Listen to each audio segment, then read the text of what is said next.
You're listening to Stellar Success, Leveling Up for Medical Pros with Dr. Tudor Francu. Join us as we explore how medical professionals can achieve stellar success in all areas of life. It's time to level up. Hi, everyone. We're back at Stellar Success Podcast. I'm your host, Dr. Tudor Francu, and I have a very interesting guest today, Dr. Heidi Queen, which is a very successful functional medicine doctor. How are you, Dr. Queen? Good. I'm good. How are you today? I'm great. I'm great. Thanks for coming over. My pleasure. Why functional medicine? Well, to start with, I'm a little bit of a mix because I've been doing Western medicine for about 28 years. And then I had difficulty with my own menopause and finding the care I needed. So then I started studying about menopause and treatments and how I could reach people to feel better.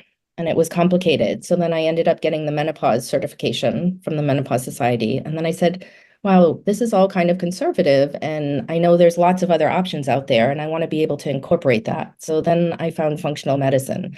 And a lot of people say it's root cause medicine, but I would say it's more a way to slow down and look at your symptoms, look where they came from, and look how you can use the full menu of both Western medicine, Eastern medicine, herbs, lifestyle, diet to change the symptoms you're having, and even sometimes eliminate the cause.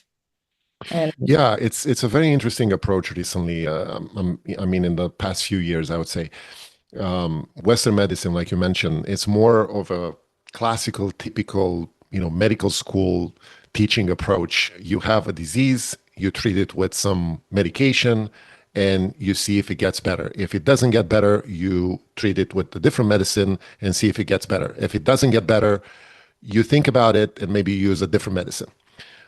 But now, for the recent time, I think people are starting to think differently of how to approach a disease. And I want to ask you, why do you think people are doing this? Because, in your example, menopause, it's not a disease, it's a phase of life that has multiple implications in someone's life. And why so, functional medicine, not just Western medicine? well, I think that Western medicine does try to treat the physiology and the pathology that comes from our lives and the diseases, infectious diseases, and the aging that happens in our body. But we're so siloed in Western medicine, and we're also so time constrained and micromanaged that even if a Western physician has the heart and the spirit to try and do more, they just don't have the infrastructure to do it. So I think everyone's coming to the table with really good intentions. I think there's very few people without good intentions. But I think that functional medicine gives you an opportunity to think about your health span rather than just your illness. So we're living longer, and we're also having more resources to do fun things and do different things, or put off our childbearing to later, put off our marriage or our family time to later, or extend our careers. And so we're thinking about how can we get the most out of our bodies, our physiological bodies and our brain, to make all these things we like doing last longer. So we don't just want to live longer. I think there's been a switch that people want to live healthy longer. And I think that's the big change. Yeah. And I think people want to make the most out of their lives, no matter what, like you said, just squeeze the lemon as much as you can out of Yeah. us. But it's interesting how the whole mentality in medicine changed recently, especially because of people like you. What was your journey? Tell us a little bit about how did you come up with this path? I think it's a really long journey. I don't think I'm done. I think it's just part of transforming. I started out being very interested in public health and in general, the physiology and anatomy of medicine. And I went to medical school and I did a master's in public health at the same time because I was very interested in serving underserved populations and creating a better health based on community thresholds and community standards.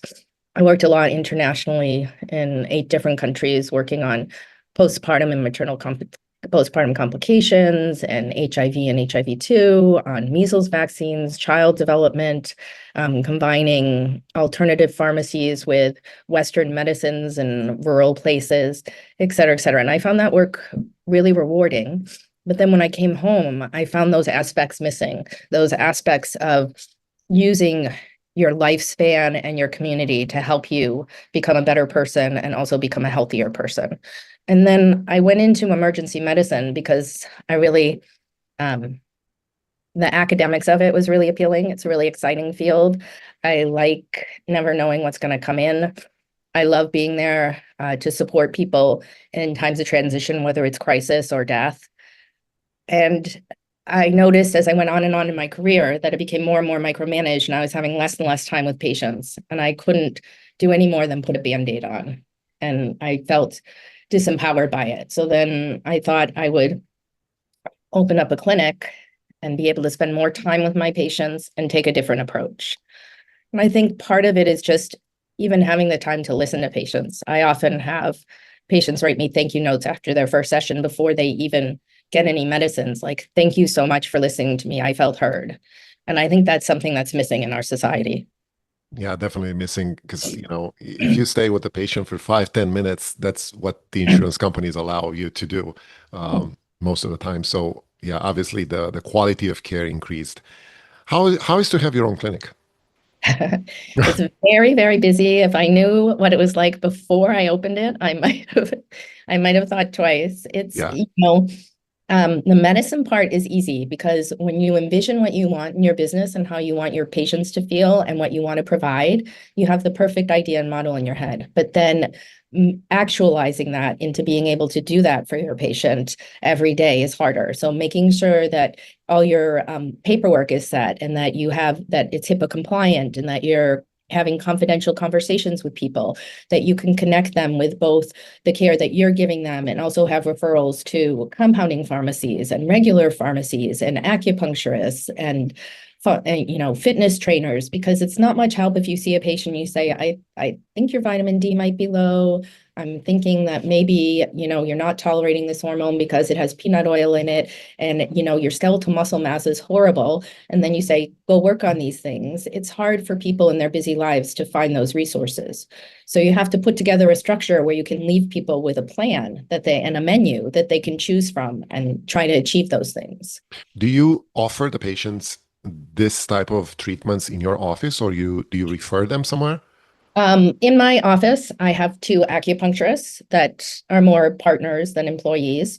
Every patient I work with sees my functional nutritionist as well to go over their diet for an hour and all their supplements, because nowadays people take many, many supplements, and that can even add to your stress and add to your toxic level because every supplement is grown in the ground and grown with our polluted water. So, the more supplements, the more exposure, the more medicines, the more exposure. So I try to lean towards natural foods. But sometimes you do need supplements. And so I think it's important to go over your diet and have my patients learn about protein, learn about fiber, learn about how they eat. In addition, I do things like continuous glucose monitors in my clinic to teach people about keeping their metabolic blood sugar stable and how it's a really powerful tool to teach them how eating affects their body and their brain and their sleep. With fitness trainers, I outsource that. I'm connected to compounding pharmacies. I'm connected to regular pharmacies. And then I have both references and referrals to traditional Western doctors and also to plain DO doctors. I try and cross from east to west to give people options and to try and cater their care rather than be cookie cutter. Yeah, I think this concept is amazing, and I think this could be the future of how we think about medicine. I wish more people would take your example and do this kind of business idea, but I'm sure nothing was easy, and it's something that you are like a little iceberg breaker, so to speak, Well, that's kind and of it. open some new territory out there. And A lot of probably you people went are through some trying. failures too, and some hardships and some things that didn't work out. Can you give us an example of something like this that you kind of, Sure. you know? Like, a lot of times you do your work beforehand and you talk to other practitioners who have businesses like you, and you say, well, what did you go through? What did you do? What resources did you need? And a lot of times their memory is only for the positive or for the shorter things that went towards success. So when you're in your own process, you'll find lots of failures, but it's not a failure in a sense. You're going to have financial losses, you're going to have patient losses, you're going to have staff losses, but in the same sense, you learn from each of them, and you have to keep on going if you're going to pay your bills and make your dream. So my big one is always consultants, what to outsource and what to keep in the business. And how you check the people that you outsource things to and looking over those contracts. Mm-hmm. So, a big mistake was I hired someone to help with business consulting to do a 5-year analysis of what the business would bring in and help with setting up the computer systems and choosing some of my equipment. And it turns out that person didn't have the good judgment, but I had actually checked for references.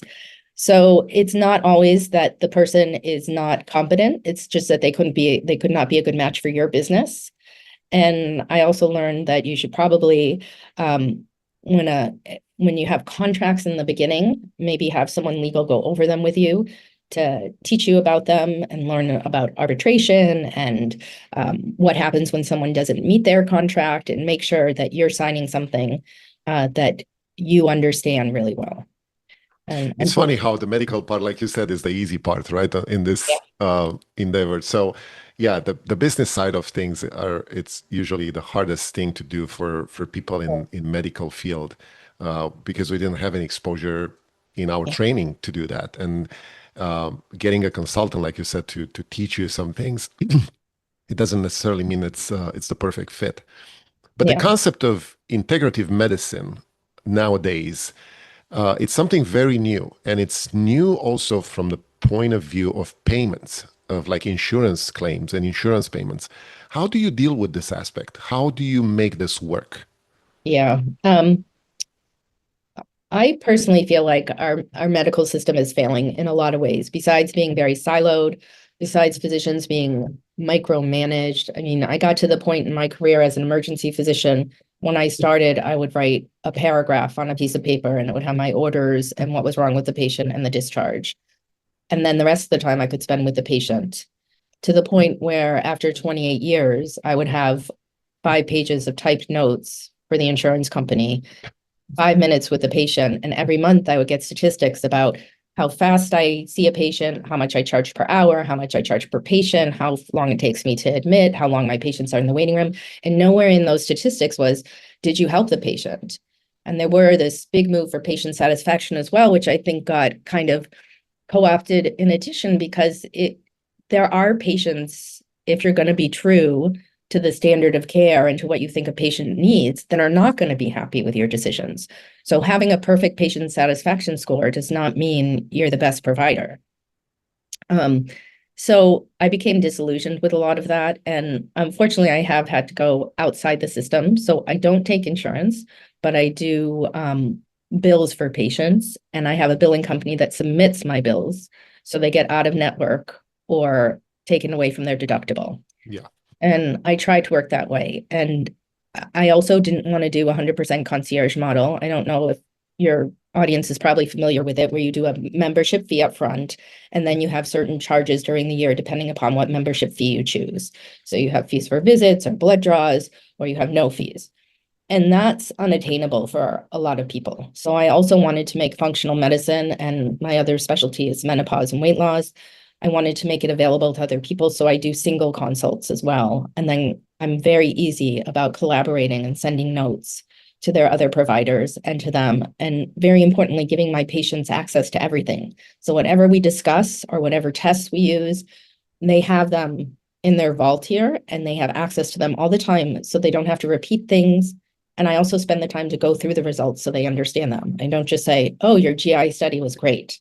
I say, this is why, this is what it showed, this is why we did it, these are the results. If you go to your GI doctor, this is what you want to talk about that wasn't right. And I think that's important to empower people to have their own data. Yeah, absolutely. You mentioned menopause. What do you think it's the biggest misunderstanding in the patient population about menopause? I think the biggest understanding for sure is that menopause is a short period of time, and you can replace the hormones, and then you can feel better for that period of time. When menopause is really about the last third of a woman's life, like it can be 20 to 40 years, and it's about your ovaries basically are decreasing in function during that entire time. And before that, your ovaries were talking to every part of your body. There's receptors from your head to your toes for estrogen, progesterone, testosterone. So as the language of the ovaries, which are the hormones, are decreasing, you get effects in all over your body. So your brain doesn't work as well. You maybe get increased risk of cardiovascular disease. You have decreased libido. You get vaginal atrophy, increased urinary tract infections, decreased bone density. We know for sure that replacing hormones will help with some of the symptoms and will help with preventing bone loss. But the other things like developing high cholesterol, developing risk for cardiovascular disease, developing fatty liver, developing hypertension, increased obesity, things of those sort. We don't know that replacing the hormones is the thing that's going to help it, but we have Western and acupuncture and other medicines that we can use to treat those symptoms. And I think we get too focused on, I need to get my estrogen, progesterone, and testosterone, and then I'm good. It's more like I need to look at what my body is starting to lack and what the consequences of that are, and then use whatever tools I have, whether it's Western medicine or other, to make those things better and increase my health span. I don't know. That makes sense? Yes, absolutely. And that's an important thing you said about health span, because normally in a life of the patient, menopause, it's a normal thing that happens in the body, right? So everybody would expect that those levels are decreasing with age. But that's where you come in to at least help out some of those symptoms. Now, do you have any statistics like you can share of what is the actual success rate of those therapies in a patient population? Menopause therapies or functional Yeah. medicine therapies? Menopause therapies.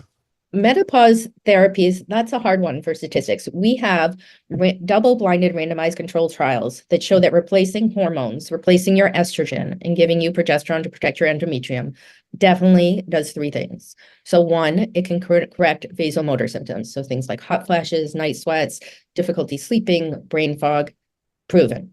Two, if you get vaginal atrophy, itching, dryness during sex, pain during sex, repeated urinary tract infections, estrogen can help that, definitely.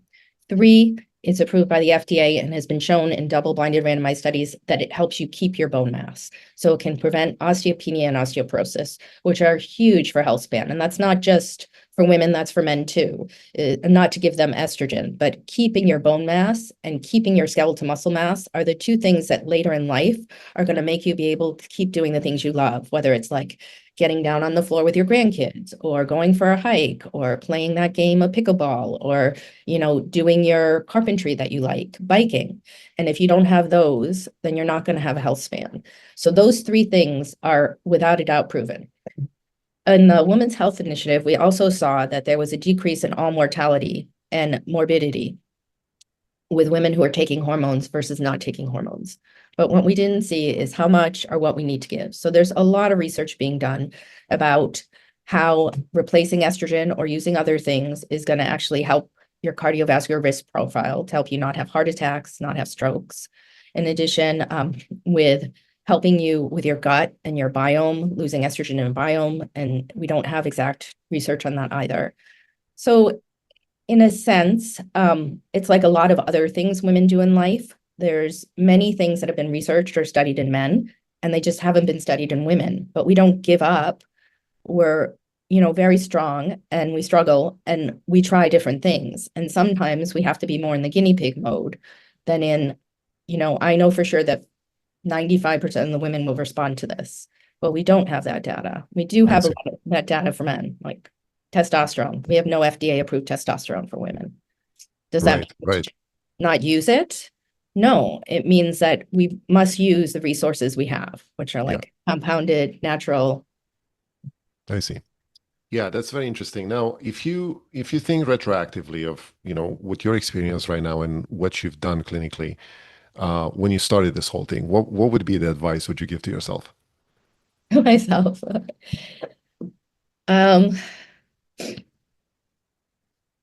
I think it would probably to be not to work two full-time jobs at the same time, which would be a good one. But I think to be kind to myself, to realize that things were going to go up and down, that every day would have nice things about it that I would need to concentrate on, but every day was going to be a challenge. And it really is for the first couple of years, a challenge every day. It's mind expanding. It's you come in, the computer's not working, you can't transfer the phones, your rent check didn't go through, no one came to pick up the needles, you forgot to order the service to pick up the needles, you didn't pay the taxes on the employee, you didn't hire an accountant to do your taxes for your business. What about the maid to clean the floors in your clinic? Or like your HIPAA compliant phone all of a sudden is not working, or you made your elation or your electronic hardware health record rather match with the pharmacies and match with your phone system, but all of a sudden it's not working. And so now you can't talk to people confidentially. So every day is something. And then the medicine is new too. Every day a patient brings in something new. It's just like being in the emergency department. People come in, well, with all different complaints you haven't heard before. So you have to constantly be thinking. And I think you have to be in the mindset that you're going to enjoy that it's never going to be at the point where you come in and everything's going to go just like you dreamed and your office is going to look exactly like this, and your patients are going to bring you thank you letters and flowers and chocolates and spa certificates and you're going to cure everyone, because you're not. And I think if you stay humble and say, well, if I can't help you, then I'm happy to refer you to someone else to like try and find the right thing for you. I want you to get better. And I think if patients feel that way, then they're happy to try and trust you. Yeah, that's wonderful. Wonderfully said. Um, do you consider yourself successful? No, And what does it mean to you? I don't think I know. I think it's constantly changing. I mean, I'm 60 now and I just I opened up my business later in life, and I've worked in international health. I've worked in academic medicine at UCSF and Stanford. I've lectured to medical students. I've taught. I've done trauma centers. I've done private EDs. I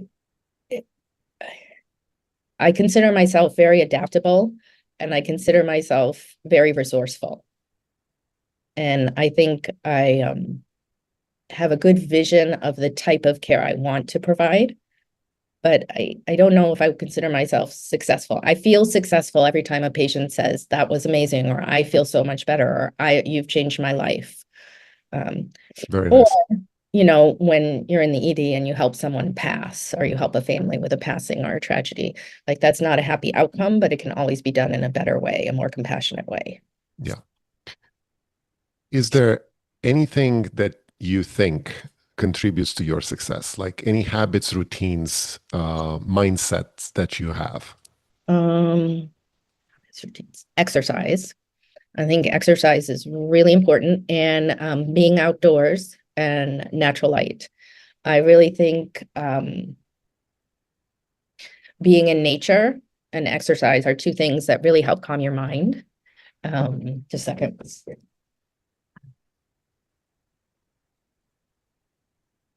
So I think those things are good. Sleep is very important. And then for motivation, I would say it's my kids are really motivating for me. Very nice. Very nice. So how can anybody get in touch with you? What's the best way to reach out and know more about what you're doing? Yeah, so my clinic is called Energize Health and Hormones, and it's at www.energizehealthandhormones.com. And the phone number is 415-548-7901. And like I always say to people, you call, you tell us what's wrong. If we're not the right place, we'll help you get there. That's awesome. Well, Heidi, thank you so much for being here. I hope people will reach out to you and learn more about the concept you have in your clinic, and hope you can help more people from now on. Me too. Thank you. Thank you. Are you a busy medical professional striving to excel in life and work? Stellar Success Podcast brings you the habits and insights of top leaders in medicine and beyond. Discover strategies for balance, growth, and fulfillment in every episode. Follow us on Instagram at Stellar Success Podcast for daily inspiration. Start your journey to success today. Subscribe to the YouTube channel now.